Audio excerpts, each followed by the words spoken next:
तो hello everyone, मैं कल्पना अपने चैनल में आप सभी का स्वागत करती हूँ। तो चलिए चैप्टर स्टार्ट करते हैं। इंपोर्टेंट चैप्टर है, ठीक है। और ये आपका सेकंड लास्ट चैप्टर है। इसका एक चैप्टर और है, ज़्यादा उसमें कुछ है नहीं, बहुत सिंपल सा चैप्टर है, उसको भी हम जल्दी से कवर कर लेंगे। तो देखिए अध्याय 6 सेकंड लास्ट चैप्टर है, और इसके बाद आपका क्या है 7th नंबर और चैप्टर दिया हुआ है, ताकि आपका क्या है 11 की एक बुक आपकी समाप्त हो जाएगी। चैप्टर का नाम आपको दिख रहा है मृदा। मृदा नहीं बोलना तो आप इसको मिट्टी बोल सकते हैं, मिट्टी नहीं बोलना तो आप इसको सॉइल बोल सकते हैं। तो 3 नाम में से जो आपको पसंद हो आप इसका आराम से ले सकते हैं। मैं इस पेंसिल को कर लेती हूँ ब्लू, क्योंकि ब्लू कलर है मुझे पसंद है। तो चलिए आगे देखते हैं। अब देखिए जो आपका मृदा है, तो देखिए विश्व मृदा दिवस जो आपका मनाया जाता है, विश्व मृदा दिवस, ठीक है, यानी वर्ल्ड सॉइल डे, वो मनाया जाता है आपका 5 दिसंबर को। इस चीज़ को नोट कर लेना, क्योंकि ये चीज़ है आपकी थोड़ी इम्पोर्टेंट, ठीक है। ये क्या है आपका इम्पोर्टेंट है कि विश्व मृदा दिवस कब मनाया जाता है, तो मनाया जाता है आपका 5 दिसंबर को। चलिए देखते हैं अब आगे क्या है। क्या आपने कभी उस सर्वाधिक महत्वपूर्ण कारक के बारे में सोचा है जो धरातल पर वृक्षों, घास, फसलों तथा जीवन के अनेक रूपों का पोषण करता है? तो क्या आपने सोचा है कि आखिर धरातल पर जो वृक्ष हो गए हैं, वृक्ष लगे हैं, वो किस चीज़ से उगे हैं, या किस में लगे हुए हैं, या फिर घास किस चीज़ में उग रही है, या फसल हम करते हैं तो वो किस चीज़ से होती है? क्या अकेले पानी से हो जा रही है, अकेले बीजों से हो जा रही है? नहीं होती ना, ठीक है। और जीवन के अनेक रूपों का पोषण करता है, तो क्या है? वह है मिट्टी, उसको कहते हैं हम मिट्टी, ठीक है। क्या कोई मिट्टी के बिना घास का एक तिनका उगा भी सकता है? बिल्कुल नहीं उगा सकता। बिना मिट्टी के कैसे घास उगेगी? बिल्कुल नहीं उगेगी। यद्यपि जलीय प्रकृति के पौधे और प्राणी जल में जीवित रहते हैं, परंतु क्या वे जल के द्वारा मिट्टी से पोषण तत्व ग्रहण नहीं करते? बिल्कुल करते हैं। क्या बता रखा है कि जलीय प्रकृति के जो पौधे होते हैं, यानी जो जल जल में पेड़ उगते हैं, उनकी बात कर रखी है कि जो जलीय प्रकृति के पौधे और प्राणी जल में जीवित रहते हैं, तो क्या वो जो पेड़ और जो पौधे और जीव जंतु हैं, परंतु क्या वे जल के द्वारा मिट्टी से पोषण तत्व ग्रहण नहीं करते? बिल्कुल करते हैं, जल के जरिए करते हैं। आप अनुभव कर सकते हैं कि मृदा जो है भूपर्पटी की सबसे महत्वपूर्ण परत है। बिल्कुल बहुत महत्वपूर्ण परत है, और ये जो है हमारी पृथ्वी की ऊपरी सतह ही है, ठीक है। भूपर्पटी की सबसे ऊपरी परत है। यह एक मूल्यवान संसाधन है। हमारा अधिकतर भोजन और वस्त्र मिट्टी में उगने वाली भूमि आधारित फसलों से प्राप्त होता है। क्या होता है कि देखिए, जैसे कि अगर इधर पे बता रखा है, क्या बता रखा है कि मिट्टी हमारे लिए क्या है? बहुत ही मूल्यवान संसाधन है, यानी बहुत ही उपयोगी रिसोर्स है, ठीक है। हमारा अधिकतर जो भोजन होता है और वस्तु होते हैं वो मिट्टी से ही पाए जाते हैं। जैसे भोजन आप फल फ्रूट्स से लेके क्या खाते हैं, गेहूँ, चावल, जो भी आप खाते हैं सब आपको किससे मिलता है? मिट्टी से ही मिलता है। और अगर आप वस्त्र की बात करें तो देखिए कॉटन, आपको जूट, ठीक है, तो ये सब चीज़ें, पटसन वगैरह कहाँ से मिलता है आपको? तो ये सब आपको खेती से ही तो मिल रहा है। इसके बाद मिट्टी में उगने वाली भूमि आधारित फसलों से हमें जो चीज़ें हैं प्राप्त होती हैं, यानी मिट्टी और भोजन और वस्त्र जो हैं ये फसलों से ही प्राप्त होते हैं। दैनिक आवश्यकताओं की पूर्ति के लिए हम जिस मिट्टी पर निर्भर करते हैं उसका विकास हजारों वर्षों में होता है। अब आप ये मत सोचना कि जो मिट्टी का विकास है वो एक दिन से दूसरे दिन में हो जाएगा। इसको बनने में सालों लगते हैं, सालों वर्ष, 100 साल, 200 साल, इस प्रकार के समय निकल जाता है, ठीक है। यानी मिट्टी का गठन के लिए सबसे महत्वपूर्ण जो तथ्य है वो है समय, क्योंकि इसमें बिना समय का मिट्टी नहीं बनेगी। तो वही चीज़ बता रखी है कि दैनिक आवश्यकताओं की पूर्ति के लिए हम जिस मिट्टी पर निर्भर रहते हैं, जो जैसे हम फल फ्रूट्स, खाना पीना, कपड़े जो भी पहन रहे हैं या जो भी खा रहे हैं, जो भी हमें कृषि से मिलता है, तो उस चीज़ों को निर्भर हम हैं, तो उसका जो विकास होता है मिट्टी का हजारों वर्षों में होता है। अंग देखिए, अपक्षय और क्रमण के विभिन्न कारक जनक सामग्री पर कार्य करके मृदा की एक पतली परत का निर्माण करते हैं। अपक्षय और क्रमण, अपक्षय होता है और एक होता है आपका अपरदन। अपक्षय और अपरदन, अपरदन मीन्स क्या होता है? मिट्टी का एक जगह से कटना, उसको कहते हैं हम अपरदन, ठीक है। और मिट्टी का किसी जगह पे और जाके रुक जाना, उसको हम कहते हैं निक्षेपण, ठीक है। तो दो क्रियाएं होती हैं कि एक जगह से मिट्टी आपकी निकल रही है, जैसे अगर आप बोलते हैं कि जैसे लावा निकलता है, लावा परतों के रूप में जम गया, ठीक है। अब वो क्या करता है कि हवाओं के जरिए निक्षेप होगा उधर से उसका, सॉरी उधर से उसका निक्षेपण होगा, ठीक है, सॉरी अपर्दन होगा। अब अपर्दन होगा, ठीक है, वो जो लावा निकला उसका अपर्दन होगा। अब उसका अपर्दन होगा, वो कहीं पे जाके वो जो मिट्टी उड़ रही है, जो कंकड़ पत्थर उड़ रहे हैं, कहीं पे जाके वो रुक जाएंगे, यानी उनका निक्षेपण हो जाएगा, ठीक है। कटाव और जमाव की प्रक्रिया हम इसको बोल सकते हैं। कटाव किसको बोलेंगे? अपर्दन को, और जमाव किसको बोलेंगे? निक्षेपण को, ठीक है। अब देखिए आगे, तो वही चीज़ है कि ये दो आपकी क्रियाएं चलती हैं, उससे पतली परत बनती है, पतली परत का निर्माण होता है। मृदा सेल, मलबा और जैव सामग्री का सम्मिश्रण होती है, ठीक है। कैसा होती है? तो इसमें मृदा सेल होता है, ठीक है, सेल यानी मृदा सेल, ठीक है। जो मृदा आपकी होती है मिट्टी, वो पत्थर से ही बनती है, यानी सेल से ही बनती है, ठीक है। छोटे छोटे महीन टुकड़ों में टूट जाती है, तब जाके वो सेल से क्या होता है? मृदा का निर्माण होता है।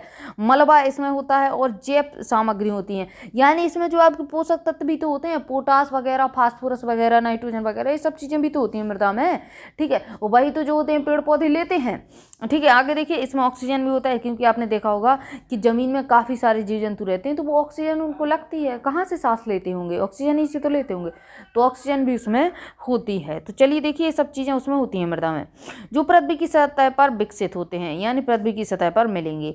मृदा निर्माण को प्रभावित करने वाले कुछ मुख्य कारक हैं, तो देखिए कारक क्या हैं। मृदा निर्माण होती है तो उसको प्रभावित करने वाले कुछ कारक हैं। फर्स्ट तो है आपका उच्चावाच, यानी ऊंचाई नीचाई का अंतर, कहाँ पे पर्वत है, कहाँ पे पठार है, कहाँ पे समतल मैदान है, इस चीज़ का बहुत प्रभाव पड़ेगा। दूसरा है जनक सामग्री। जनक सामग्री से मतलब है कि जो सेल है, ठीक है, जो पत्थर है, उससे जो मिट्टी बन रही है, वो पत्थर किस प्रकार का है, उससे हमें पता चलेगा कि मिट्टी किस प्रकार की बनेगी, ठीक है। इसके बाद देखिए जलवायु। जलवायु का बहुत प्रभाव पड़ता है कि कहाँ की जलवायु ठंडी है, कहाँ की गर्म है, ठीक है, कहाँ की उष्ण है, कहाँ की शीत है, तो इससे भी बहुत ज़्यादा प्रभाव पड़ता है। कहाँ पे सूरज की किरणें सीधी पड़ रही हैं, कहाँ का पत्थर एकदम गर्म रह रहा है, कहाँ का पत्थर एकदम ठंडा रह रहा है, तो इस चीज़ का भी बहुत ज़्यादा प्रभाव पड़ता है। वनस्पति का प्रभाव पड़ता है, क्योंकि आपको पता है कि जो पेड़ पौधे होते हैं या इसका जो सड़ा गला पदार्थ होता है, वो क्या होता है? मिट्टी में ही मिल जाता है, जिससे पोषण तत्व उसमें ज़्यादा, यानी खाद टाइप का हो जाता है ना। जैसे हम क्या करते हैं, गोबर वगैरह उसमें डाल देते हैं, जैसे गोबर वगैरह हमने डाल दिया खेतों में, तो खाद बन जाता है, ठीक है। यानी सड़े गड़े पदार्थों को अगर हम मिट्टी में मिला देते हैं तो उससे खाद बन जाता है, ठीक है, यानी उसमें पोषक तत्व आ जाते हैं। तो वनस्पति आपका तथा अन्य जीव रूप और समय। समय आपका बहुत इंपॉर्टेंट है, इसको याद रखना, क्योंकि जब उसमें क्या है कि जब प्रभावित करने वाले कारक आते हैं, तो लोग बाग समय को क्या करते हैं? छोड़ देते हैं। और समय जो आपका है मुख्य कारक है, ये बहुत इंपॉर्टेंट है। समय जो मृदा का बनना होता है, उसमें समय जो होता है मुख्य कारक होता है। इसके देखिए, इनके अतिरिक्त मानवीय क्रियाएं भी पर्यावरण सीमा तक इसे प्रभावित करती हैं। मानवीय क्रियाएं क्या है? मानव की क्रिया बहुत इंपॉर्टेंट है। जैसे देखिए, मान लीजिए इधर पे पेड़ लगे हुए हैं, ठीक है, बिंदु रखे हुए हैं, लेकिन आप मान लीजिए कि पेड़ लगे हुए हैं, ठीक है। चलिए इसमें पेड़ लगा ही लेते हैं। एक पेड़ इधर पे लगा लिया, ठीक है, एक पेड़ इधर पे लगा लिया और एक पेड़ इधर पे लगा लिए। अब इसकी जड़ें, तो जड़ें बना लीजिए, किस प्रकार की बनाएंगे? चलिए इस प्रकार की जड़ें बना लीजिए, कत्थई कलर से जड़ें बना दी, कोई बात नहीं, देखना इधर पे कत्थई कलर से हमने इधर में जड़ें बना दी, ठीक है। तो ये जड़ें बन गई। अब इसमें क्या होता है कि मानव आएंगे और मानव ने क्या किया? इन पेड़ों को काट दिया। अब अगर इन पेड़ों को काट दिया तो इनके आसपास मान लीजिए इधर पे मान लीजिए इधर पे मिट्टी है, तो ये जो मिट्टी है इधर से मिट्टी कटने लगेगी। अगर पेड़ नहीं लगे हों और मिट्टी में अगर पानी का बहाव बने, तो एक नाली बन जाती है, और नाली बनती है तो उससे जब पानी बहेगा, तो पानी बहने के साथ साथ मिट्टी का कटाव भी होने लगता है, ठीक है। तो जब मिट्टी का कटाव होने लगता है, तो जो ऊपरी परत होती है उधर से मिट्टी हट जाती है, और जब जैसे ही मिट्टी ऊपर की परत से हटेगी, तो नीचे आपके बजरा आ जाता है, यानी बालू जैसी बालू आ जाती है, ठीक है। बालू में तो खेती आप कर नहीं सकते, नहीं कर सकते ना खेती, बालू में बड़े बड़े दानों में नहीं कर सकते। तो वही चीज़ है कि जैसे हम इधर पे मानव क्या करते हैं?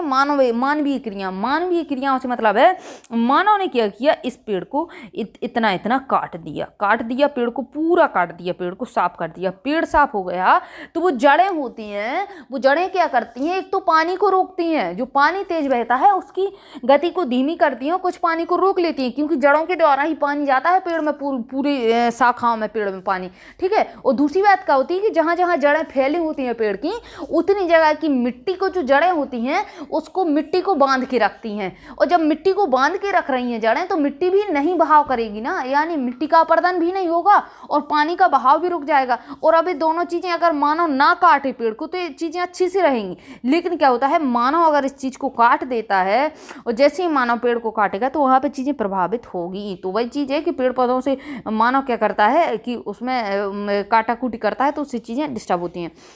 मृदा के घटक खनिज कण, खनिज मिलता है मृदा में, ह्यूमस मिलते हैं। ह्यूमस क्या होता है? सड़ा गला पदार्थ, ठीक है। और देखिए ह्यूमस सड़ा गला पदार्थ हो गया। जल मिलता है, ठीक है। जल के बाद क्या है आपका? वायु, ठीक है। वायु मिलती है। वायु से आप कहेंगे वायु कैसे मिलती है? वायु ऐसे मिलती है कि जैसे आप देखेंगे जीव जंतु, मान लीजिए किसी को नहीं मानिए, आप केंचुआ मान लीजिए जो कि किसान का मित्र कहलाता है। केंचुआ, केंचुआ जमीन के अंदर रहता है। कैसे रहता है? जब उसको ऑक्सीजन नहीं मिलेगी कैसे रहेगा? ऐसा नहीं होता है। क्या होता है? मिट्टी में अंदर ऑक्सीजन थोड़ी बहुत विलीन होती है, जिससे क्या करते हैं जीव जंतु सांस ले लेते हैं। इनमें से प्रत्येक की वास्तविक मात्रा मृदा के प्रकार पर निर्भर करती है। कुछ मृदाओं में इनमें से एक या अधिक घटक कम मात्रा में पाए जाते हैं, जबकि अन्य कुछ मृदाओं में घटकों का संयोजन भिन्न भिन्न प्रकार का पाया जाता है। तो ये जो घटक बताए गए हैं कौन कौन से? खनिज, अब खनिज हम देखेंगे आगे, ठीक है। ह्यूमस, जल, वायु, तो घटक सेम नहीं रहते हैं हर मृदा में, उसी के आधार पर इनका मृदाओं का अलग अलग नाम भी हम देते हैं। किसी में कम है, किसी में ज़्यादा है ये घटक, ठीक है। तो चलिए इसको एक एक करके देखते हैं। क्या आपने वन महोत्सव मनाते हुए अपने स्कूल के मैदान के में वृक्ष कभी लगाया है? और वृक्ष लगाए तो क्या आपने गड्ढा खोदा है? अगर आप गड्ढा खोदेंगे तो उसमें क्या मिलेगा आपको? मिट्टी की परतें मिलेंगी, ठीक है। अगर कभी आपने जब आपकी क्या होता है प्लाट जो है बनना, घर मकान बनना स्टार्ट होता है तो उसमें गड्ढे वगैरह खोदे जाते हैं। तल घर वगैरह बनवाए जाए तो एक गड्ढा खोदा जाता है। अगर खुदे हुए तुरंत के गड्ढे को अगर आप देखते हैं तो आपको उसमें एक परतें दर परतें देखने को मिलेंगी इस प्रकार से। यानी आपको क्या देखने को मिलेगा कि सबसे पहले तो आपको बहुत पतली पतली मिट्टी जिसमें हम खेती करते हैं, फिर उससे थोड़ा आप नीचे जाएंगे तो आपको हल्की सी उसमें क्या मिलेगी? बजरी मिलेगी। बजरी में क्या होता है? ह्यूमस नहीं होता है। फिर थोड़ा और पत्थर का बड़ा आकार मिलेगा। फिर अगर आप नीचे जाएंगे तो आपको डायरेक्ट चट्टानें मिलने लगेंगी। तो ये चीज़ होती है। क्या इस गड्ढे में मिट्टी की परतें समरूप थीं अथवा इसमें शीर्ष से तली तक मृदा के रंग अलग अलग थे? इसमें वो रखा है क्या जो मृदा की परतें अगर आप देख रहे थे तो क्या जैसी मृदा अगर आपने ऊपर देखी तो वो नीचे तक वैसी ही मृदा थी, या आपको परतों के रंग, कलर या उनका जो है अभी अब देखने को अलग अलग मिल रहा है, या उनके मतलब कणों का साइज अलग अलग आपको देखने को मिल रहा है पत्थरों का? तो बिल्कुल मिलता है। अब देखिए आगे, यदि हम भूमि पर एक गड्ढा खोदें और मृदा को देखें तो वहाँ हमें मृदा की 3 परतें दिखाई देती हैं जिन्हें संस्तर कहते हैं। परतों को क्या कहते हैं? हम संस्तर कहते हैं।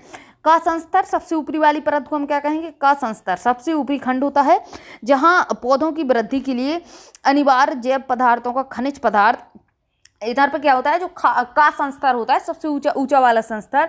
यहाँ पे अगर हमें पौधों की वृद्धि करनी है, यहाँ पे हमें खेती करनी है, तो खेती करने के लिए हमें ऐसी चीज़ें चाहिए जिससे पौधों की वृद्धि हो। तो यहाँ पे वो चीज़ें हमें मिल जाती हैं, जैसे पदार्थ, जैव पदार्थ मिल जाते हैं, खनिज पदार्थ मिल जाते हैं, पोषक तत्व मिल जाते हैं, तथा जल में संयोग होता है, यानी जल भी हमें अच्छा खासा यहाँ पे मिल जाता है। तो अब देखिए खा संस्तर, तो जो खा संस्तर होता है वो का संस्तर तथा गा संस्तर के बीच संक्रमण खंड होता है, यानी का और गा के बीच खा बीच में आ गया। तो वही चीज़ है, सीधी सीधी बात है। का अगर इधर है, गा इधर है, तो खा तो बीच में आएगा ही, ठीक है। तो ये बीच वाला हिस्सा है। आगे देखिए इसमें क्या है, नीचे दिए एक मिनट के लिए इसको मैं डार्क ब्लू कर लेती हूँ। तो चलिए आगे देखते हैं।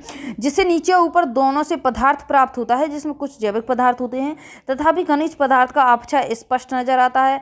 खनिज पदार्थ का अपक्षय यानी खनिज पदार्थ जो है बहुत कम मात्रा में उसमें मिलते हैं या फिर नहीं ही मिलते हैं, ना के बराबर मिलते हैं। गा संस्तर की रचना ढीली जनक सामग्री से होती है। जो गा संस्तर की रचना होती है ढीली जनक सामग्री यानी जो चट्टान हो उसको हम कहते हैं जनक सामग्री, यानी जो मिट्टी से चट्टान से वो मिट्टी बनी हो, ठीक है, तो उसको हम कहते हैं जनक सेल, ठीक है, उसको ही हम जनक सामग्री कहेंगे। यह परत मृदा निर्माण की प्रक्रिया में प्रथम अवस्था पर है। तो क्या है ये? प्रथम अवस्था पर है। और अंततः ऊपर की 2 परतें इसी से बनती हैं, इसी से बनेंगी ना। नीचे की परत नीचे से बनेगी थोड़ी और, ऊपर की परत ए परत होगी, फिर इसके बाद सेकंड परत बनेगी, सेकंड परत से थर्ड। तो मतलब इनका दोनों का संबंध है, इन तीनों का संबंध है एक दूसरे से, तो वही चीज़ है। चलिए आगे देखिए, परतों की इस अवस्था को मृदा परिच्छेदिका कहते हैं, ठीक है। कुछ नहीं है, ये जो परतें होती हैं इनको हम परिच्छेदिका कहते हैं। इन 3 संस्तरों के नीचे एक चट्टान होती है। क्या होता है? इन 3 संस्तरों के नीचे एक चट्टान होती है। उस चट्टान को हम जनक सेल कह देते हैं, जिसे हम जनक चट्टान अथवा आधारी चट्टान कहा जाता है। मृदा जिसका एक जटिल तथा भिन्न अस्तित्व होता है सदैव मृदा वैज्ञानिकों को आकर्षित करता रहा है। इसके महत्व को समझने के लिए आवश्यक है कि मृदा का वैज्ञानिक अध्ययन किया जाए। ठीक है, मृदा का वर्गीकरण इसी लक्ष्य को प्राप्त करने का एक प्रयास है। ठीक है, मृदा का वर्गीकरण जो किया हुआ है इस चीज़ को समझने के लिए किया हुआ है, मृदा को समझने के लिए किया हुआ है। तो चलिए इसको आगे देखेंगे। तो मृदा का वर्गीकरण यानी मृदा का बंटवारा कर दिया किसके आधार पर?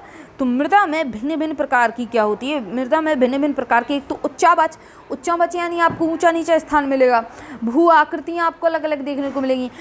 जलवायु के परिमंडल आपको अलग अलग देखने को मिलेंगे, यानी जलवायु हर जगह एक जैसी नहीं रहती है। ठीक है, अगर आप देखेंगे जैसे मान लीजिए आप ऊंचाई पर चले गए, पहाड़ी क्षेत्र पर चले गए, तो आपको जलवायु हल्की सी जो समतल मैदानों से थोड़ा ठंडी मिलेगी। ठीक है, अगर आप हाई लेटीट्यूड पे चले गए यानी हाई अक्षांश पे चले गए, और अगर आप लो अक्षांश पे हैं तो उससे भी अंतर आएगा ना, कि अगर आप 0 डिग्री अक्षांश पे हैं, लो अक्षांश पे, तो उधर पे क्या मिलेगा? आपको गर्मी मिलेगी। लेकिन अगर आप जैसे ही आप थोड़ा उससे ऊपर जाएंगे अक्षांश पे जैसे, तो उधर पे क्या होगा? सूर्य की किरणें पड़ना क्या हो जाएगा? तिरछी हो जाएगा। जैसे 0 के बाद अगर आप इस प्रकार से ऊपर की साइड जाते हैं, मान लीजिए 0 है, ये हो गया आपका सूर्य, तो इस 0 पे तो सूर्य की किरणें सीधी पड़ेंगी। लेकिन अगर आप ऊंचे लैटिट्यूड पे देखें यानी ऊंचाई पर देखें, तो क्या होगा? जैसे ही आप ऊंचे लैटिट्यूड पे जाते हैं यानी ऊपर की ओर लैटिट्यूड पे जाएंगे, तो क्या होगा? मृदा सूर्य की प्रकाश की किरणें कम पड़ने लगेंगी। और जब सूर्य की प्रकाश की किरणें कम पड़ेंगी तो चट्टान पे भी तो कहीं पे क्या होगा? जहाँ धूप पड़ती है बहुत ज़्यादा वहाँ पे धूप पड़ेगी चट्टान में, जहाँ पे सर्दी पड़ती है तो सर्दी पड़ेगी, तो उससे भी चीज़ों में फ़र्क आने लगता है। तो देखिए आगे इस चीज़ को समझेंगे। वनस्पतियों का भी प्रभाव पड़ता है। इन्होंने भारत में अनेक प्रकार की मिट्टियों के विकास में योगदान दिया है। तो आगे देखिएगा इसमें क्या है। प्राचीन काल में मृदा को 2 मुख्य भागों में बांटा गया है। तो इन्होंने प्राचीन काल में क्या होता था, इन्होंने काली पीली नीली हरी मृदा नहीं बांटी, इन्होंने क्या किया? 2 भागों में बांट दिया मृदा को। 2 भागों में क्या मतलब है? एक तो इन्होंने बोल दिया उपजाऊ मृदा, जिसमें हम अच्छी खासी खेती कर सकते हैं और हमारी जो उपज है ठीक है वो अच्छी हो रही है। दूसरी इन्होंने बोल दिया अनुवर्र मृदा यानी ऊसर मृदा। ठीक है, जो अनुपजाऊ मृदा होती है जिसमें हम खेती करेंगे तो उसका कोई मतलब नहीं बनेगा। अनुपजाऊ मृदा है या तो वहाँ पानी की कमी होगी, यहाँ पर वहाँ पे फास्फोरस की कमी होगी, पोटास की कमी होगी, पोषक तत्वों की कमी होगी, या आप बोल सकते हो वहाँ पे बजरी टाइप की हो, तो उसको हम क्या कहेंगे? उसको हम कहेंगे अनुपजाऊ मृदा। तो प्राचीन काल में 2 भागों में बांट दिया था। किस किस में? एक तो उर्वरक मृदा जिसको हम कहते हैं उपजाऊ, उर्वर को कहते हैं हम उपजाऊ, और ऊसर को कहते हैं हम उर्वर। ठीक है, अब आगे देखिए 16वीं शताब्दी में मृदा का वर्गीकरण उनकी सहज विशेषताओं पर किया। कौन कौन सी विशेषताएं पकड़ी 16वीं शताब्दी में? तो देखिए इसके बाह्य लक्षण देखेगा, कौन कौन से देखेगा? जैसे इसका गठन देखा गया, ठीक है, इसका रंग देखा गया, इसका गठन यानी इसका उसका जो कण का आकार है, छोटा है, बड़ा है, मिक्स है, ठीक है, या बहुत बड़ा है, तो इस प्रकार से देखा गया गठन।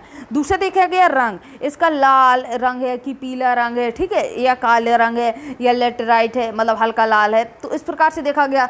इसके बाद भूमि की ढाल देखी गई। भूमि की ढाल यानी कहाँ पे भूमि जो है बहुत ऊंची है, कहाँ पे भूमि जो है नीची है, तो इस प्रकार से चीज़ें देखी गई। 16वीं शताब्दी की बात है। इसके बाद तीसरी क्या है? मिट्टी में नमी की मात्रा देखी गई। नमी क्या है? उसमें मिट्टी में पानी कितना है। अगर मिट्टी में पानी नहीं है, मिट्टी सूखी है, एकदम शुष्क मिट्टी है, तो क्या आप उधर पर खेती कर लेंगे क्या? बिल्कुल नहीं कर पाएंगे। तो उस चीज़ को भी देखा गया कि मिट्टी में नमी कितनी है, मिट्टी में नमी की मात्रा कितनी है, ये आधार लिए। ठीक है, 16वीं शताब्दी में एक तो गठन, रंग, भूमि की ढाल और मिट्टी में नमी की मात्रा, तो ये सब आधार लिए इनको बेस बनाया और मृदा को कई भागों में बांटा। तो कितने भागों में बांटा? गठन के आधार पर मृदा को मुख्य रूप से प्रकार दिए। एक तो बलुई मृदा बोल दिया, मिणयक मृदा बोल दिया, पांसु मृदा बोल दिया। 1 नंबर बलुई, दूसरा मिणयक, तीसरा पांसु, फिर दोमट। ठीक है, तो रंग के आधार पर वे लाल, पीली, काली इत्यादि थी। ये क्या था कि मृदा के गठन के आधार पर, गठन यानी उसके आकारों पर, उसके जो कण हैं उनके आकार छोटे हैं, बड़े हैं, ठीक है, तो इस प्रकार से बांट दिया। बलुई, मिणयक, पांसु, दोमट के आधार पर, और कलर के आधार पर बांटा तो लाल, पीली, काली। ठीक है, तो इतने भागों में बांट दिया। इसके बाद क्या हुआ? स्वतंत्रता प्राप्ति के बाद अब देश स्वतंत्र हो गया। कितने में हुआ था? 1947 में देश स्वतंत्र हो गया था। तो स्वतंत्रता प्राप्ति के बाद अनेक संस्थाओं द्वारा मृदा के वैज्ञानिक सर्वेक्षण किए गए। काफ़ी लोगों ने, काफ़ी संस्थाओं ने मृदा पर काम किया, देखा कि कौन सी मृदा में कौन सी फसल अच्छे से हो रही है। जैसे मान लीजिए एक बात बताइए आप लोग, जैसे मान लीजिए एक मृदा है, उसमें अच्छी खासी नमी है, उसमें पानी की मात्रा अच्छी है। मान लीजिए आपको क्या होना है, आपको बाजरा बोना है। अब आपको बाजरा बोना है, बाजरा में क्या होता है, पानी की मात्रा अगर मिट्टी में कम हो तो बाजरा आसानी से हो जाता है। यानी अगर आप बोले कि जो मोटे दाने का अनाज होता है उसमें कम पानी में क्या होता है, कम पानी के खेतों में जहाँ पे कम नमी हो वहाँ पे भी मोटे दाने का अनाज आराम से हो जाता है। ठीक है, अब वहीं पे अगर आप देखते हैं अच्छा खासा नमी है मिट्टी में, ठीक है, और वहाँ पे धान जो है, धान में लगता है पानी। ठीक है, अब उस खेत में जो स्थिति है, जो उसके लक्षण है खेत के, धान को बोने लायक हैं। ठीक है, यानी अगर आप धान बोएंगे तो उसमें अच्छा खासा धान होगा, लेकिन आपने उधर पर बो दिया बाजरा। ठीक है, तो बाजरा तो वहाँ पे हो जाएगा, नहीं दिक्कत है, क्योंकि बाजरा को तो कम पानी चाहिए, उसको जितना पानी चाहिए वो ले लेगा, बाकी उसको और पानी से कोई मतलब नहीं रहेगा। लेकिन जहाँ पे शुष्क क्षेत्र है, यहाँ पे नमी कम है, और जाके अगर वहाँ पे आप धान बो देते हैं तो क्या वो हो पाएगी? नहीं हो पाएगी ना। तो इससे अच्छा क्या रहेगा, जहाँ नमी ज़्यादा है वहाँ पे हम धान बो दें, और जहाँ पे कम नमी है वहाँ पे हम बाजरा बो दें, तो दोनों फसलें अच्छी खासी हो जाएंगी। तो यही चीज़ें वैज्ञानिकों ने सोचा, इस चीज़ का सॉल्यूशन निकाला। क्या है कि जहाँ जिस खेती के लिए जो मिट्टी आदर्श मानी जाएगी, उसी में उसकी खेती अगर हम करते हैं तो उसका जो उत्पादन है बहुत ज़्यादा मात्रा में होगा। ठीक है, तो वैज्ञानिकों ने इस पर काम किया। और अब बात आई 1956 की। 1947 में जब देश आज़ाद हुआ, उसके बाद आती है 1956 में। तो 1956 में स्थापित भारत की मृदा सर्वेक्षण विभाग ने दामोदर घाटी जैसे कुछ चुने हुए क्षेत्रों में मृदाओं के व्यापक अध्यापन किया। यानी मृदाओं का जो है वैज्ञानिकों ने अध्ययन किया। अब अध्ययन किया तो एक जो है आपका एक क्या है कि मृदा का जो है उसका परिषद का निर्माण किया गया। ठीक है, भारतीय कृषि अनुसंधान परिषद, जिसको हम कहते हैं ICAR, क्या बोलेंगे हम इसको, ICAR, यानी इसको लिख लेना, Indian council and agriculture research. ठीक है, Indian council and agriculture research, तो इसको देख लेना। भारतीय कृषि अनुसंधान परिषद कब स्थापित हुआ? 1956 में। आगे देखिए, तो ये आपका क्या आया, ICAR आया। ICAR के तत्वाधीन में राष्ट्रीय मृदा सर्वेक्षण ब्यूरो तथा भूमि उपयोग आयोजन एवं संस्थान ने भारत की मृदाओं पर बहुत से अध्ययन किए, बहुत मृदाओं पर अध्ययन किए गए, उसको जाना पहचाना गया। मृदा के अध्ययन पर तथा अंतर्राष्ट्रीय स्तर पर इसे तुलनात्मक बनाने के प्रयोगों के अंतर्गत ICAR ने भारतीय मृदाओं को उनकी प्रकृति और उनके गुणों के आधार पर वर्गीकृत किया। अब फिर बात आ गई, ICAR ने क्या किया कि मृदा की प्रकृति और उसके गुणों के आधार पर उसको कई भागों में बांट दिया, यानी वर्गीकृत कर दिया। अब हम आगे देखेंगे, यह वर्गीकरण जो है संयुक्त राज्य अमेरिका की कृषि विभाग मृदा वर्गीकरण पद्धति पर आधारित है। तो किस पर आधारित है? तो जो अमेरिका में चीज़ें ली गई, यानी अमेरिका में उसकी प्रकृति और उनका गुण देखा गया मृदा का, उसी के प्रकार पर हमने क्या किया, इंडिया में भी वर्गीकृत कर दिया मृदा यानी मिट्टी को। अब देखिए कौन कौन से आधार है। एक तो उत्पत्ति यानी मृदा की उत्पत्ति कहाँ से हो रही है, या आप इसको इस प्रकार से भी बोल सकते हैं कि किस मृदा में किस फसल को हम अच्छे से उत्पादन कर सकते हैं। दूसरा इसका रंग, तीसरा इसका संयोजन, यानी किस चीज़ से मिलकर बनी है, पोटास वगैरह और ये सब आपका क्या है, इसमें कौन से में ज़्यादा है। ठीक है, पोटास, फास्फोरस, खनिज वगैरह किस में ज़्यादा है, तो उसका संयोजन। ठीक है, इसके बाद इसकी अवस्थिति, यानी ये किस स्थान पर मिल रही है, पर्वत, पठार, या फिर आप बोले मैदान में मिल रही है, तो किस स्थान पर मिल रही है।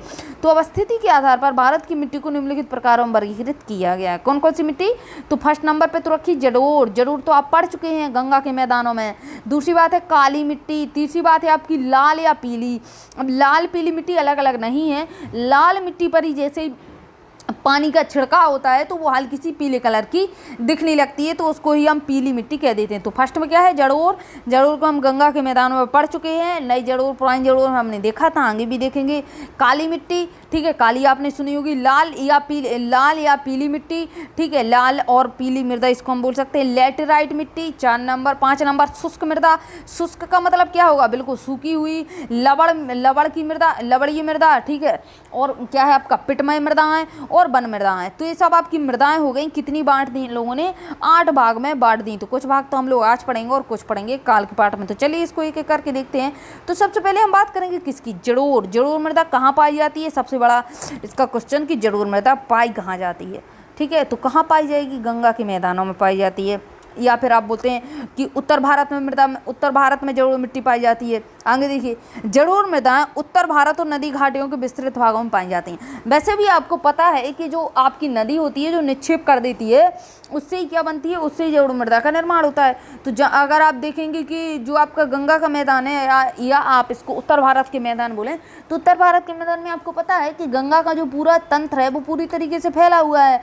गंगा का फैला हुआ है, ब्रह्मपुत्र का आपका उत्तर पूर्व के राज्यों में मिलेगा, सिंधु घाटी का भी आपको मिल जाएगा पश्चिमी भाग में। तो ये आपके 3 तो बड़े तंत्र फैले हुए हैं। ठीक है, और इनका जो है जो 3 नदी के तंत्र फैले हुए हैं, इनकी पूरी सहायक नदियाँ यानी पूरा तंत्र अगर आप देखते हैं और उन नदियों के द्वारा अगर छोड़ा गया निक्षेप है तो क्या होगा? जड़ोर मृदा जो है बहुत बड़े भाग में होगी इंडिया के, बिल्कुल रही होगी। तो चलिए आगे देखते हैं। और ये नई नई मृदा होती है। ठीक है, जड़ोर मृदा नदियाँ पहाड़ों से काट काट के जो लाती हैं उनको नया नया लाती हैं। तो नए नए होने के कारण क्या होता है कि उसमें पोषक तत्व अच्छे होते हैं, ह्यूमस अच्छा होता है। तो जिसके कारण जड़ोर मृदा जो होती है, जड़ोर मृदा बहुत ज़्यादा उपजाऊ होती है। अब आगे देखिए, ये मृदा देश के कुल क्षेत्रफल के कितने भाग पर है? तो देखते हैं, मृदा देश के कुल क्षेत्रफल के लगभग 40% भाग को ढके हुए हैं। ठीक है, अगर आप बात करते हैं 40% यानी ये जो मृदा है भारत में सबसे ज़्यादा, अगर आपसे पूछे कि भारत में सबसे ज़्यादा कौन सी मृदा पाई जाती है तो जड़ोर मृदा ही पाई जाती है। ये निक्षेपण मृदा है। निक्षेपण किसके द्वारा निक्षेपित की जाती हैं? तो देखिए, नदियों के द्वारा, उनकी छोटी छोटी नदियाँ और या फिर उसकी सहायक नदियाँ जिनको हम सरिताएं भी बोल सकते हैं, वो सरिताओं ने बाहित तथा निक्षेपित की जाती हैं। यानी जो है इसकी सिंचाई भी नदियों के द्वारा की जाएगी। अगर आप यहाँ पे खेती करते हैं और इनका जो निक्षेप होता है, यहाँ पे नई नई मिट्टी जो जम जाती है वो भी किसके द्वारा? मृदा, नदियाँ, बड़ी बड़ी नदियाँ और उनकी सहायक नदियों के द्वारा जमती है। अब आगे देखिए, राजस्थान की एक संकीर्ण गलियारे से होती हुई मृदा गुजरात के मैदान में फैली हुई है। तो इसको आप मैप में देख लीजिए 1 मिनट के लिए, किस प्रकार से फैली हुई हैं, तो आपको चीज़ें समझ में आ जाएंगी। अभी जो आपका बिंदु बिंदु दिया हुआ है ना, ये है आपका क्या है? ये आपकी जड़ोर मृदा पूरी। ठीक है, और ये कितने % भाग पर है? तो 40% भाग पर है। अगर आप इधर पे देखते हैं तो यहाँ पे आपको गंगा देखिए, इधर पे रेड कलर से देखिए, इधर पे जैसे ही आप देखते हैं तो ये ब्रह्मपुत्र नदी के करती है, इस प्रकार से आती है। ठीक है, इधर पे सॉरी, ये जो होगी आपका, ये जो आपका इससे नहीं मुड़ेगी, ये आपकी नदी इस प्रकार से आती है। ठीक है, तो ये क्या करेगी? यहाँ पे जड़ोर मृदा जड़ोर छोड़ेगी तो उसको हम जड़ोर मृदा कह देंगे। ये आपका पूरा गंगा का मैदान है। ठीक है, इसको तो आप देख लीजिए खुद, ये तो पूरा आपका गंगा का मैदान है ये वाला।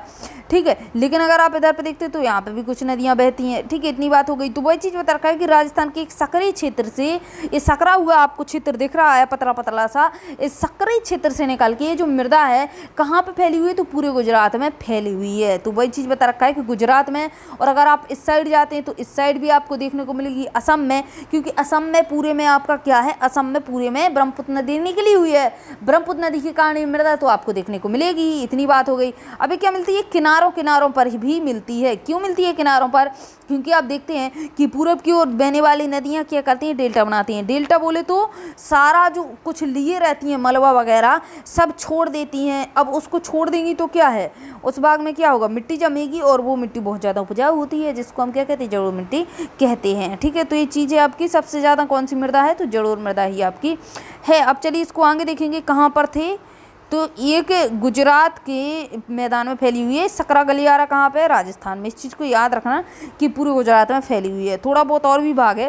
देखिए, प्रायद्वीप प्रदेश में भूमि जो पूर्वी तट की नदियों के डेल्टाओं और नदियों की घाटियों में पाई जाती है। तो मैंने आपको डेल्टाओं वाला स्थान दिखा दिया है, तो अब मैं आपको मैप नहीं दिखाऊंगी। आगे देखिए क्या है इसमें। जड़ोर मृदा गठन में बलुई दोमट से चिकनी मिट्टी की प्रकृति की पाई जाती हैं। तो कैसा होता है कि जो जड़ोर मृदाएं होती हैं वो गठन में तो बलुई होती हैं, बलुई दोमट होती हैं, और बलुई दोमट से क्या होता है? चिकनी मिट्टी की प्रकृति की पाई जाती हैं। यानी अगर आप इसको देखें तो चिकनी मिट्टी होती है। सामान्यतः इसमें पोटास की मात्रा अधिक तो और फास्फोरस की मात्रा कम पाई जाती है। इस चीज़ को याद रखना कि जो जड़ोर मृदा होती है इसमें क्या होता है कि पोटास की मात्रा इसमें अधिक मिलती है। किसकी? पोटास की। लेकिन फास्फोरस की अगर आप बात करते हैं तो उसकी मात्रा कम मिलती है। इसको याद रखना, पोटास की मात्रा ज़्यादा जड़ोर में और फास्फोरस की मात्रा कम। इसी प्रकार से क्वेश्चन पूछे जाते हैं। अब गंगा के ऊपरी और मध्यवर्ती मैदान में, जो गंगा का ऊपरी और मध्यवर्ती मैदान है, उसमें खादर और बांगर नाम की दो भिन्न मृदाएं विकसित होती हैं। तो खादर और बांगर, जो आपकी जड़ोल मृदा है, इसको ही हम दो नाम देते हैं, खादर और बांगर, जिसको हम क्या नाम देंगे, एक को कह देते हैं हम पुरानी खादर, एक को कहते हैं हम पुरानी जड़ोल और दूसरी को कहते हैं नई जड़ोल। तो जो पुरानी जड़ोल थी उसको क्या कहते हैं, उसको कहते हैं पुरानी जड़ोल को बांगर, और नई जड़ोल को क्या कहते हैं, खादर। ठीक है, नई जड़ोल को क्या कहते हैं, खादर, और पुरानी को बांगर। इस चीज़ को याद रखना। अगर आपने नहीं देखा है तो जो गंगा के मैदान मैंने आपको पढ़ाए थे उसको जाके देख लीजिए, किस प्रकार से बनते हैं, किस प्रकार से खादर बांगर का निर्माण होता है। मैंने आपको सारी एक एक पॉइंट की चीज़ें समझाई थी, जाके देख लीजिए ताकि आपको चीज़ें क्लियर हो जाएं। खादर प्रतिवर्ष बाढ़ों के द्वारा निक्षेपित होने वाला नया जड़ोल है। तो देखिए, जो बाढ़ कब आती है, मान लीजिए इतना पानी चल रहा है, नदी में इतना पानी चल रहा है, अब जब बरसात का मौसम आ गया तो जो नदी का आयतन है वो बढ़ जाएगा, इतना हो गया। फिर क्या होगा, जैसे ही बरसात का पानी कम होगा तो सिकुड़ जाती है नदी, फिर अपनी सामान्य स्थिति में इतने में आ जाती है। लेकिन अगर आप इस बीच में देखें, इतने सामान्य क्षेत्र में आ गई, लेकिन अगर आप इस बीच में देखें तो ये वाला, अगर आप जो भाग देख रहे हैं, ये वाला जो भाग है ये तो सिंचित हो गया ना, इधर पे तो नमी भी अच्छी हो गई। और नदियाँ, जो नदियाँ क्या हैं, जो नदियाँ यहाँ पे जो पोषक तत्व लिए थी उनको भी छोड़ दिया। तो ये वाला जो आपका क्षेत्र होता है बहुत ही उपजाऊ क्षेत्र हो जाता है। अगर आप यहाँ पे खेती करते तो बहुत ही उपजाऊ खेती आपकी होती है, यानी बहुत ही उपज खेती में होती है। तो ये होता है आपका नया जड़ोल, किसके द्वारा निक्षेपित होता है, तो ये बाढ़ों के द्वारा, यानी बाढ़ आती है उसके द्वारा निक्षेपित हो जाता है। अब चलिए इसको थोड़ा आगे देखिएगा।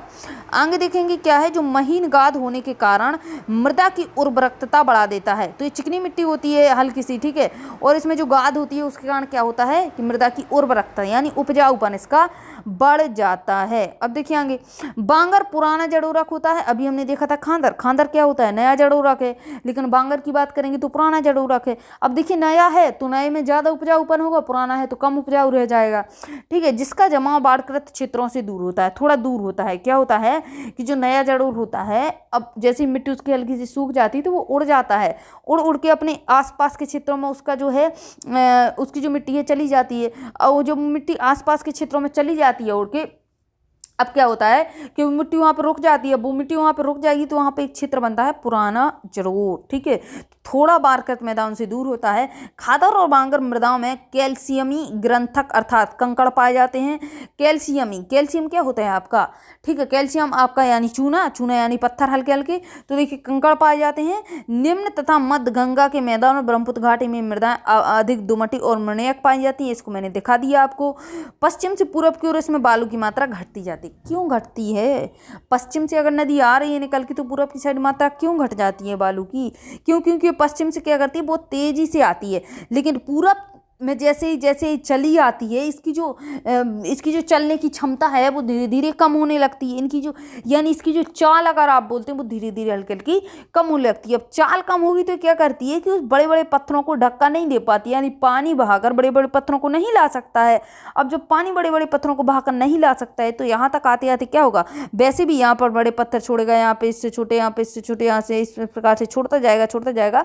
तो अब जैसे ही इस साइड से इस साइड की ओर गमन करेंगे, ठीक है, यानी सीधी सीधी बात है कि क्या है, पश्चिम से अगर आप पूरब की साइड आ रहे हैं तो आपको बालू की मात्रा घटती नजर आएगी। बड़ी नॉर्मल सी बात है, कोई बड़ी बात नहीं है।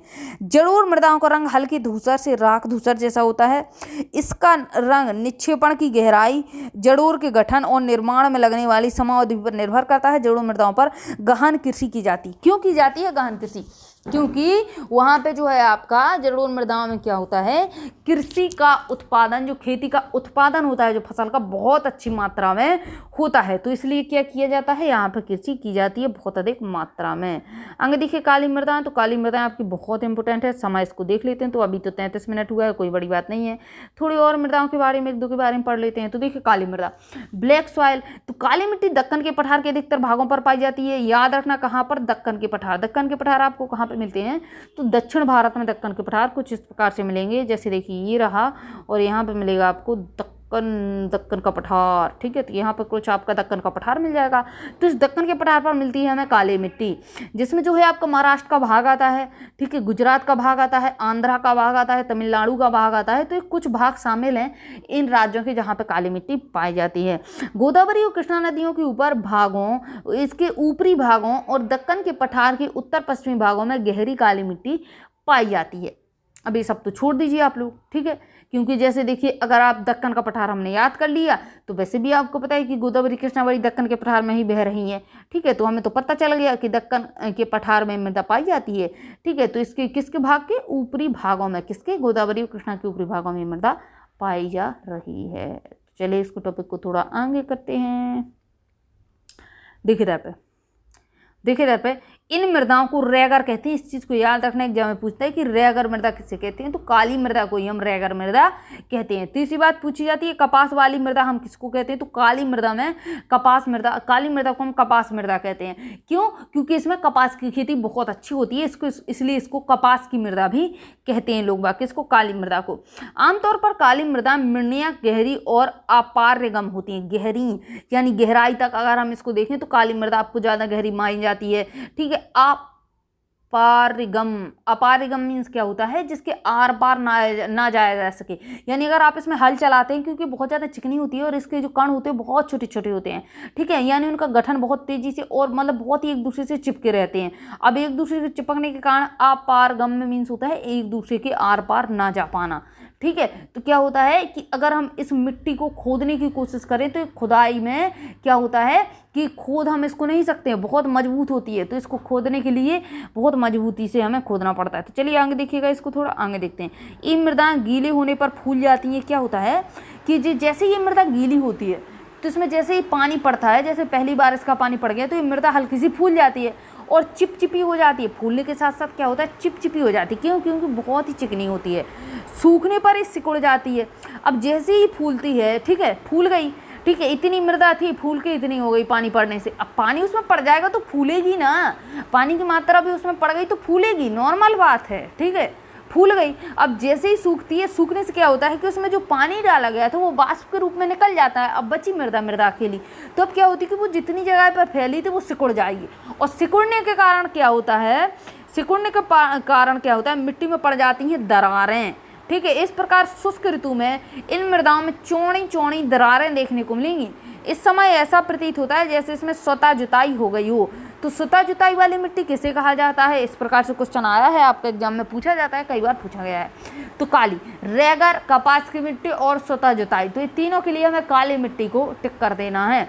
नमी के धीमे अवशोषण और नमी के क्षय की इस विशेषता के कारण काली मृदा में एक लंबी समय अवधि तक नमी बनी रहती है। जैसे देखिए नमी के धीमे अवशोषण, ठीक है, नमी को जल्दी अवशोषित नहीं करती है, धीमे धीमे करती है, और नमी के क्षय की विशेषता, ठीक है, इस विशेषता के कारण काली मृदा में एक लंबी समय तक नमी बनी रहती है। अगर आप इधर पे देखते हैं तो देखिए दरारें आपको किस प्रकार से दिख रही हैं, ऐसा लगेगा जैसे जुताई कर दी हो खेत की, ठीक है। वो असलियत ये है कि इसमें से नमी थोड़ा चली गई या पानी निकल के चला गया तो मिट्टी अपने आप में दरार पड़ जाती हैं इसमें। अब देखिए आगे देखेंगे, इसके कारण फसलों को विशेष रूप से वर्षाधीन फसलों को, ठीक है, इसके कारण फसलों को विशेष रूप से वर्षाधीन फसलों को, यानी जो फसलें वर्षा ऋतु में होती हैं, शुष्क ऋतु में भी नमी मिलती रहती है, ठीक है। इसमें क्या होता है कि मान लीजिए हमने फसल को बो दिया, ठीक है, अब वर्षा ऋतु चली गई, शुष्क ऋतु आ गई, यानी गर्मियों का मौसम आ गया, तो ये नमी धारण करने की क्षमता इसमें इतनी तेज होती है कि पता नहीं चलता फसल को कि उसको क्या करना, उसको तो नमी चाहिए ना, उसको मिट्टी से नमी मिलती रहती है फसल को, तो उससे कोई दिक्कत नहीं होती उसको, और वे फलती फूलती रहती हैं, क्योंकि फसल को पता ही नहीं चलता कि बारिश का मौसम गया। उसको क्या है, उसको तो पता चलता है कि मिट्टी में नमी है, बढ़िया मस्त काम चल रहा है, तो फसलें आराम से फलती फूलती रहती हैं। रासायनिक दृष्टि से काली मृदा में क्या क्या पाया जाता है, इसको देख लेना एक बार। देखिए इसको इम्पोर्टेंट है। रासायनिक दृष्टि से काली मृदा में चूना पाया जाता है, लोहा पाया जाता है, मैग्नीशियम पाया जाता है, एल्यूमिना पाया जाता है, के तत्व काफ़ी मात्रा में पाए जाते हैं। इस चीज़ को याद कर लेना, चूना, लोहा, मैग्नीशिया, एल्यूमिनियम, चूना, लोहा, मैग्नीशिया, एल्यूमिनियम, ठीक है। इसमें पोटास की मात्रा भी पाई जाती है, लेकिन इसमें फास्फोरस, नाइट्रोजन और जैव पदार्थों की कमी मिलती है। तो एक चीज़ याद रखना आप लोग कि किस चीज़ की कमी मिलती है इसमें, तो इसमें फास्फोरस की कमी आपको दिख रही है, ठीक है। फास्फोरस, नाइट्रोजन और जैव पदार्थों की कमी होती है, इस चीज़ को याद रखना। इस मृदा का रंग गाढ़े काले और स्लेटी रंग के बीच की भिन्नता का अभाव का होता है, ठीक है। बहुत ज़्यादा गाढ़ा काला और स्लेटी, तो इस बीच का रंग जो होता है वो इस मिट्टी में देखने को मिलता है, इसलिए हम इसको काली मृदा कहते हैं। हम बात करेंगे लाल और पीली मृदा, तो लाल और पीली मृदा की बात करेंगे हम कल, ठीक है, क्योंकि अब आपका ये चैप्टर जो है ज़्यादा नहीं है तो ज़्यादा बनाने की ज़रूरत नहीं है, क्योंकि 40 मिनट का आपका वीडियो एक दिन कल के दिन और बन जाएगा कल, तो आपका आराम से चैप्टर समाप्त हो जाएगा। और अगर आप चैनल पर नए हैं तो चैनल को सब्सक्राइब कर लीजिएगा। दूसरी बात जो है कि अगर आपको मुझे कॉन्टैक्ट करना है तो आप डिस्क्रिप्शन में जाइए, फेसबुक और इंस्टा का लिंक दिया हो तो आप डायरेक्ट मुझे मैसेज कर सकते हैं। अब चलिए कल मिलेंगे किसके साथ, लाल पीली मृदा के साथ। तब तक के लिए जय हिंद, जय भारत।